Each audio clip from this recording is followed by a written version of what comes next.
Aujourd'hui, on va parler des essentiels à avoir dans son trading pour pouvoir réussir dans sa carrière. Donc, je vais vous donner vraiment tous les tips, tout ce que vous devez avoir au quotidien dans votre trading. Et c'est parti, on commence tout de suite. La première chose à avoir dans ce trading, c'est tout simplement les compétences.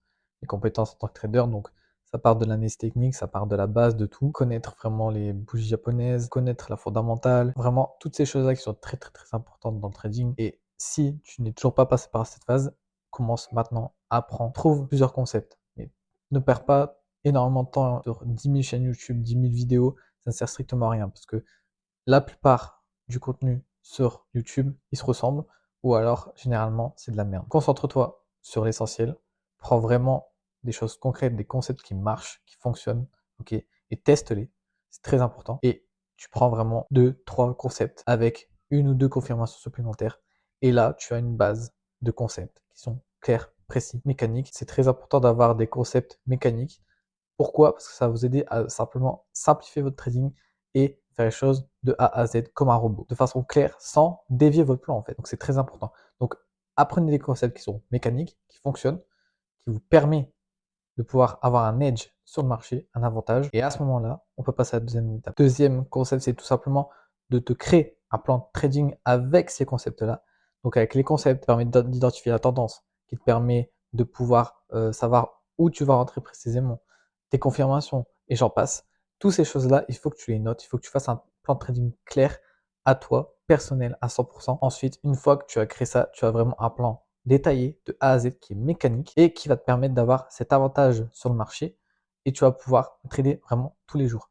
Mais avant de trader tous les jours sur les marchés, on passe à la troisième étape. La troisième étape, c'est tout simplement de backtester ton plan. Comment tu peux savoir si ton plan est rentable si tu ne backtestes pas ces choses-là? C'est très important. Il faut tester tous ces concepts, toutes ces confirmations, son plan complet en fait. Parce que si vous ne faites pas ça, vous allez tout simplement aller sur le marché avec ça sans même savoir si votre arme est efficace sur le combat. Et c'est très important de connaître ça, de connaître sa stratégie. Déjà, premièrement, de la maîtriser. De deux, de savoir si elle est réellement rentable. Et une fois que vous avez ces deux étapes-là, vous pourrez aller sur le marché directement. Ce que je vous conseille, c'est tout simplement de backtester votre plan de trading sur minimum 6 mois. 6 mois, 1 an. Et si vous pouvez faire plus, faites plus. Ok?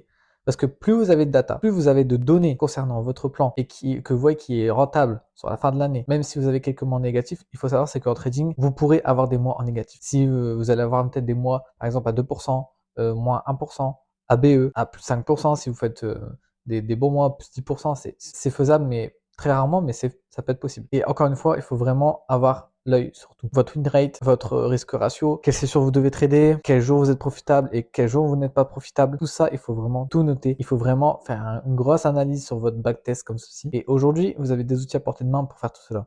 Vous avez FX Replay qui est très bien, ce que je vous conseille. Et vous avez vraiment toutes les données concernant tout ça en fait. Et moi, je vous conseille de faire ça sur une durée, sur une paire que vous voulez maîtriser. Et vous me faites ça sur 1 an. 1 an, c'est idéal. Comme ça, vous avez à peu près une moyenne de au minimum 100 trades à 200, 300, 400 trades. Là, vous aurez des vraies données et vous saurez si votre plan est rentable. Et s'il n'est pas rentable, c'est qu'il y a un concept qui cloche. Et à ce moment-là, il faut le rectifier. Et encore une fois, le but, c'est de vraiment rester très simple. Plus vous allez simplifier votre trading et plus vous serez rentable sur les marchés. Encore une fois, le trading, c'est moins t'en fais, plus tu gagnes. C'est comme ça. C'est le jeu. C'est pas en prenant 10 trades par jour, 5 trades par jour que vous allez être rentable. Ok les gars, vaut mieux prendre 2 trades à la semaine à la limite, où c'est des trades vraiment qui fit avec votre plan, qui sont ok à 100% de A à Z. Ce genre de trade qui va vous rendre profitable. Parce que encore une fois, en trading, ce qui vous donne pas cette rentabilité, c'est tout simplement prendre de mauvais trades, des trades qui manquent une confirmation, qui manquent un concept, qui manque quelque chose à chaque fois. Ou alors, tout simplement, c'est par le biais de nos émotions. Donc c'est très important parce que encore une fois, vous avez beau prendre un beau trade tous les semaines, si vous en prenez deux qui ne fit pas avec votre plan, à ce moment-là, vous allez perdre votre performance du trade que vous avez pris qui était excellent. Et de deux, c'est ça qui va vous tuer vos statistiques et vous n'allez pas être rentable derrière. Faites très attention à ça, c'est très très très important. On passe à la prochaine règle. Quatrième chose, c'est tout simplement une fois que vous avez votre backtest qui est correct, vous avez un plan qui fonctionne parfaitement à 100% et que vous pouvez respecter sur le long terme, à ce moment-là, vous pouvez vous lancer dans votre carrière, que ce soit en fonds propres, que ce soit en propre firme, faites les choses. Moi, ce que je vous conseille, c'est déjà, si vous souhaitez partir en propre firme, déjà essayez de valider des free trials. Ça veut dire tout simplement des essais gratuits. Essayez de passer cela et une fois que vous en passez 1, 2, 3 et que vous voyez que ça fonctionne, à ce moment-là, passez sur du réel, investissez de l'argent et à ce moment-là, vous pouvez faire vos challenges tranquillement, être financé, retirer des payouts, etc. C'est très important. Et par la suite, ce qui est très important à faire, c'est tout simplement journaler vos trades. C'est très important d'avoir un journal.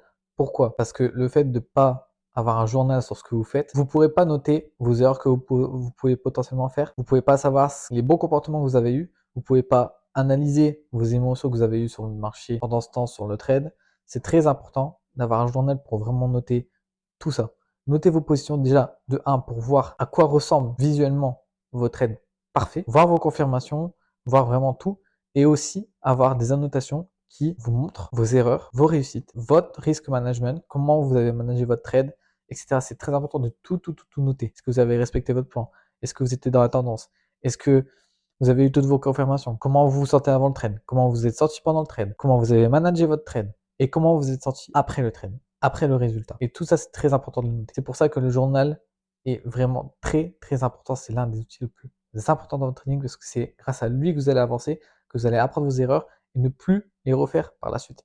Et c'est comme ça que vous allez devenir rentable sur les marchés, que ce soit en fonds propres ou en profit. Et la dernière étape, c'est tout simplement scaler votre trading, votre carrière. Tout simplement, par la suite, là, vous êtes quelqu'un de profitable qui a tous les outils pour, qui a son plan, qui maîtrise son plan et qui journale vraiment tout ce qu'il fait. Et à ce moment-là, vous allez avoir du résultat, des pourcentages, vous allez commencer à sortir des payouts, de l'argent, des marchés. À ce moment-là, vous serez profitable et à ce moment-là, vous pourrez scaler pour plusieurs propres firmes, vraiment augmenter votre capital. Vous voyez, ça c'est très important. Même si au départ vous commencez petit, l'effet du capital est beaucoup plus important que la performance. Vous pouvez faire 10% sur un compte à 1000 euros, ça n'a aucune valeur, ok? Ça vaut uniquement 100 euros. Mais si vous faites 10% sur un compte à 100 000, à ce moment-là, vous avez 10 000 euros. Mettez-vous ça dans le crâne, c'est très important. C'est pour ça que, encore une fois, le capital est vraiment la chose la plus importante. Quelqu'un qui va chercher des 20% par trade, des 30%, des 10%, tout ça, ça sert pas à grand chose, ok? Ça vous bouffe plus la psychologie qu'autre chose. Vaut mieux faire des mois à 2, 3%, 4%, 5%, c'est déjà très bien. Et vous verrez que quand vous ferez ces performances-là avec un risque vraiment très minime et avec un gros capital, à ce moment-là, vous n'aurez pas besoin de plus en fait. Vous serez vraiment déjà très à l'aise et vous pourrez prendre ces bénéfices-là et tout simplement investir dans d'autres choses, dans d'autres business. Et c'est comme ça que vous allez vraiment augmenter votre patrimoine tout simplement. Donc voilà, tu as tous les cartes en main pour réussir dans le trading principalement. Et encore une fois, il n'y a rien de plus simple en fait. C'est dur à pratiquer, c'est dur à devenir rentable, c'est dur de se casser la gueule, de faire toutes ces erreurs. Mais honnêtement les gars, une fois que vous maîtrisez ces aspects-là, tous ces conseils que je vous ai donnés ici, à ce moment-là, ça y est, le trading va être très simple pour vous parce que ça ne vous impactera plus dans votre cerveau, dans votre psychologie, etc. À ce moment-là, vous maîtrisez votre plan niveau technique, mais également la psychologie. Et ça, c'est très important. Donc j'espère que cette vidéo vous aura plu. N'hésitez pas à liker cette vidéo, à commenter et à partager. Ça fera énormément plaisir. Et je vous souhaite une bonne semaine, un bon trading et on se retrouve bientôt.